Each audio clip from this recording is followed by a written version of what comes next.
Mariam Omar, 19, drove all the way from Mobile to protest violence in Israel during a demonstration Sunday in Birmingham.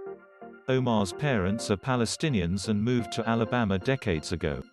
The family has deep ties to the Middle East, and Omar said she has watched bursts of violence since 2014 with increasing dread. The worst conflict in years flared during the last 2 weeks, leaving at least 240 dead, many of them Palestinians. You're always just sitting on the edge of your seat, hoping to God they don't bomb your village, Omar said. About 200 protesters around Railroad Park waved flags and held signs as speakers decried the violence in Arabic and English from the bed of a pickup truck. Many wore keffiyehs, traditional patterned scarves often worn in support of Palestine. Birmingham police stopped traffic on the road beside Railroad Park during the demonstration, which spilled into the street. Danah Dib was one of the organizers of the protest.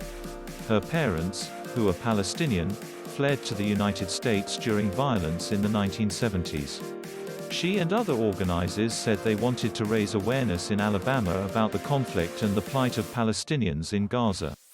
The latest round of the conflict began when Palestinians protested forced evictions from the neighborhood of Sheikh Jarrah in East Jerusalem, Dib said.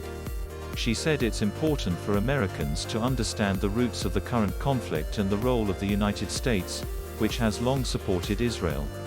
Palestinians are still living under occupation, Dib said. I want people to see that we are fighting for humanity. Israel has defended its actions in Gaza, saying Hamas touched off the conflict by firing rockets into Jerusalem.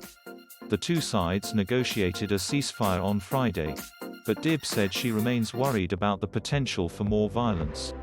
Nicole Haddad said her mother is Palestinian, and she has struggled to see the fighting. It has been traumatizing to see countless innocent people forced out of their homes, Haddad said. Birmingham needs to gain awareness of what is happening. Aisha and Waleed Hussain said they are grateful the fighting has stopped.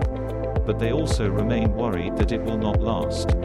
Both Hussains, who live in Hoover, have roots in the Middle East, and brought their 4 children to the protest. I couldn't stop thinking about how children are dying every day, Hussain said. We wanted to do something, and that's why we're here. U.S. Senator Tommy Tuberville joined 17 other Republican senators last week in a resolution condemning Hamas and voicing support for Israel. U.S. Representative Mo Brooks, a Republican who represents Huntsville and Madison County, also signed a letter in support of Israel.